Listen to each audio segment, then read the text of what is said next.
देखिए अब हम लोग एक नया टॉपिक पर चलेंगे कि जैसे देखिए अभी हम लोग पढ़ रहे थे किसी भी संख्या के गुणनखंडों के व्युत्क्रम का योग निकालना। अब हम टॉपिक आज है हमारा एक नया कि किसी भी संख्या के पूर्ण वर्ग गुणनखंडों की संख्या का पता लगाना।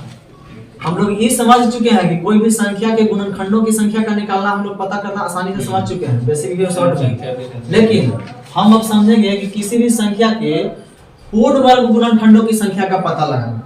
एकदम इसको पहले हम बेसिक से समझा रहे हैं। देखिए जैसे एग्जांपल में अगर मान लीजिए कि आपको कोई कह देता है कि 16, क्या कह देता है 16 कि 16 के ऐसे कितने गुणनखंड होंगे जो पूर्ण वर्ग हो। यानी कि प्रश्न हमारा पूछेगा क्या कि 16 के सभी पूर्ण वर्ग गुणनखंडों की संख्या का पता लगाइए। तो पहले ये बताइए कि 16 का गुणनखंड होगा कौन कौन? 1 फिर 2 4 8 और कोई। तो अब बताइए इसमें कौन ऐसा संख्या कौन कौन है जो पूर्ण वर्ग है? 1 है 4 है 16 है 4 है जो 2 का वर्ग है, 16 है 4 का वर्ग है 4 के है ना। हाँ सर। तो इस तरह से कुल पूर्ण वर्ग गुणनखंड क्या हो गया? 3 को 1 2 1 3। तो आंसर मेरा कितना हो गया? 3। ठीक है।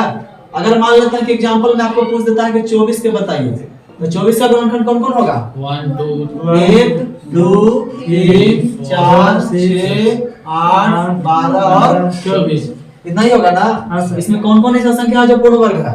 1 होगा 1 है जो और किसका होगा? वर्ग है? 1 के वर्ग है। 4 है जो 2 के वर्ग है और कोई नहीं है नहीं ना। तो इस तरह से इसका आंसर क्या हो जाएगा? देखो पूर्ण वर्ग गुणनखंड। देखो अगर मान लेते हैं कि एग्जांपल में कह देता है आपको कि 36 का निकालिए कि कितने पूर्ण वर्ग गुणनखंड होंगे। तो 36 का गुणनखंड होता कौन कौन है? 1 2 3 4 6 9 के बाद 12 हो जाएगा 18 हो जाएगा और 36 होगा। अब कौन कौन इसमें है जो पूर्ण वर्ग है? तो 1 हो जाएगा 1 है ना, 4 हो जाएगा 1 के स्क्वायर, 4 है जो 2 के वर्ग है, 9 हो जाएगा, फिर 9 है जो 3 के वर्ग है, 36 हो जाएगा 36 है जो किसका वर्ग 6 है? हो जाएगा। तो इस तरह से इसका आंसर क्या है टोटल? 4 को 1 2 3 4 को हुआ। Yes sir. तो देखिए ये बेसिक चीज है। लेकिन सवाल है कि अगर लंबा लंबा हमको प्रश्न अगर दे देता है 160 तो इस तरह से सबको निकालना संभव नहीं है। तो अब हम इसको देखते हैं। जैसे 3 एग्जांपल अभी आपको दिए हैं, हम कैसे इसको बहुत ही शॉर्ट में आसानी से बना सकते हैं इसको दिखाते हैं आपको इधर ट्रिक के माध्यम से। देखिए सबसे पहले मान लीजिए कि निकालना है 24 का। हम लोग बेसिक समझ गए कि 3 को है, हमको इसी को दिखाना है कि शॉर्ट में कैसे निकलेगा जल्दी से। तो सबसे पहला काम जैसा कि अभी तक हम करते आए हैं, कोई भी संख्या को अभाज्य गुणनखंड में तोड़ना। तो यहाँ भी हम तोड़ेंगे। जैसे 16 का अभाज्य गुणनखंड क्या लिख सकते हैं? 2 के पावर कितना हो जाएगा? 2 हमारा 4 हो जाएगा ना। हाँ सर। यानी कि 2 के पावर 4 होगा ना। तो अब देखिए अब आपको करना क्या है कि सबसे पहले अभाज्य गुणनखंड में तोड़ना है और उसके बाद देखना है कि जो हमारा अभाज्य संख्या के घात के रूप में जो है ना उसको देखना है। तो बताइए 2 का पावर कितना है यहाँ? 4। तो उसको यहाँ पर लेकर के उसमें 2 से भागा देना है और 1 को जोड़ देना। यानी कि सबसे पहले इसको अभाज्य गुणनखंड में हम तोड़ दिए तो क्या आया? 2 के पावर 4। अब इसका जो घात रहेगा उसमें हमको 2 से भागा देना है और 1 को जोड़ देंगे ऐड करना। तो बताइए 2 दूनी 4 2 1 3 तो 3 आंसर आया कि नहीं आया? Yes sir. 3 हमारा बेसिक से भी आया था। चलिए इसको देखते हैं शॉर्ट में। जैसे 24 है तो 24 को हम सबसे पहले अभाज्य गुणनखंड में तोड़ेंगे। तो 24 का अभाज्य गुणनखंड क्या होगा? 8 गुना 3 लिख सकते हैं। 8 गुना 3 का मतलब कितना? 2 के पावर 3 गुना 3 के पावर होगा। अब यहाँ पर हमको इसका गुणनखंड पूर्ण वर्ग निकालने के लिए क्या बताया है? घात में 2 से भागा देना है और 1 को ऐड करना है। फिर यहाँ गुना हो जाएगा, घात में 1 2 से भागा देना और 1 जोड़। अब यहाँ थोड़ा सा ध्यान दीजिएगा कि 3/2 का मतलब क्या हो रहा है? 1.5 लिख सकते हैं और प्लस 1 इंटू ये हाफ लिख सकते हैं 0.5 प्लस 1 होगा ना। Yes sir. अब यहाँ देखिए एक बात ध्यान दीजिएगा कि जहां पर पूरा कट गया तब तो कोई टेंशन नहीं होगा। लेकिन जहां पर आपका हाफ के रूप में दिखेगा, 1.5 आ जाए चाहे 2.5 आ जाए चाहे कुछ भी हाफ के रूप में अगर आ जाता है तो वहां पर हम हाफ को सीधे नेगलेक्ट करके चलेंगे। क्या करेंगे? शॉर्ट में समझा रहे हैं चीज।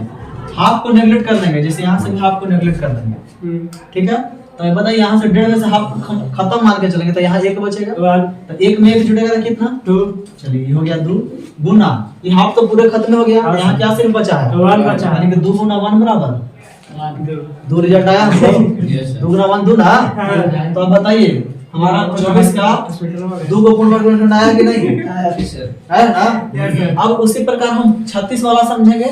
36 में हमारा बेसिक 4 को है तो 36 वाला में भी नियम वही लगाएंगे। पहले इसको हम क्या करेंगे 36 को अभाज्य गुणनखंड में तोड़ेंगे 4 गुना 9 नहीं 4 गुना 9 कर देंगे। हाँ सर। 4 को लिख सकते हैं 2 के दो के पावर स्क्वायर गुना 3 3 के का पावर स्क्वायर कोई दिक्कत नहीं सर। अब आपको क्या बोले हैं कि जो घात रहेगा उसमें आधा से भागा देना और 2 से भागा देना और 1 जोड़ना है जोड़ देंगे। यानी कि 2 के पावर 2 प्लस प्लस 1 गुना यहाँ पे देखिए 2 के पावर 2 प्लस 1 अब 2 से 2 तो 1 घटा कट जाएगा हाँ। ये भी कट जाएगा।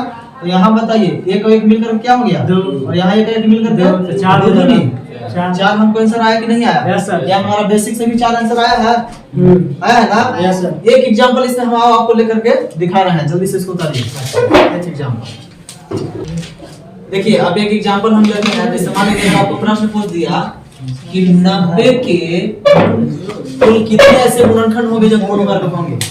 ठीक है प्रश्न हमारा रहेगा कि 90 के कितने गुणनखंड होंगे जो पूर्ण वर्ग होंगे। यानी कहने का मतलब क्या था इसको हम लोग बनाएंगे। सबसे पहले इसको क्या करेंगे हम अभाज्य गुणनखंड में तोड़ देंगे। इसको पता है 9 गुने 10 लिख रहे हैं यस सर। 9 गुने 10 का मतलब क्या है 3 के पावर 2 10 को लिख सकते हैं 2 गुने 5 ऐसे हो जाएगा। यानी कि फाइनली हमारा वो 2 के पावर 1 गुने 3 के पावर 2 गुने 5 के पावर 10 हुआ। अब बताइए इसका आपको टेक्निक हम क्या बोल रहे हैं ट्रिक से कि पूर्ण वर्ग गुणनखंड की संख्या निकालने के लिए जो उसका घात है उसमें किससे भागा देना 2 से 2 से 1 का पावर कितना है 1 तो 1 में 2 से भागा दिए और 1 जोड़ देंगे। फिर चलिए गुना करेंगे 3 के पावर कितना है 2 2 में 2 से भागा देंगे और 1 जोड़ देंगे। और फिर यहाँ 5 का पावर कितना है 1/2 हो जाएगा प्लस 1 में 2 से भागा देंगे और 1 जोड़ देंगे। अब बताइए 1/2 का मतलब कितना 1.5 हो जाएगा हाफ ना होगा जी हाफ हो जाएगा प्लस 1 इनटू 2/2 तो 1 हो गया 1 हो जाएगा 1 प्लस 1 और ये हमारा हाफ हो गया हाफ हो जाएगा। नहीं काटेंगे तब अब हम आपको क्या बोला है कि हाफ को हटा देना हाफ को लेकर चलना ही नहीं है। तो इसको खत्म करके चलेंगे तो यहाँ क्या बचेगा 1 1 1 2 हो जाएगा हाफ खत्म तो 1 बचेगा 1 गुने 2 गुने 1 कितना आया 1 आया 2 दिक्कत 2 आएगा 2 ना सर जी 1 गुने 2 गुने 1 बराबर 2 आंसर आएगा। यानी कि 90 के कुल कितने पूर्ण वर्ग गुणनखंड होंगे 2 को होगा। बेसिक थोड़ा सा समझा रहे हैं कि देखिए हाँ होगा कि नहीं होगा।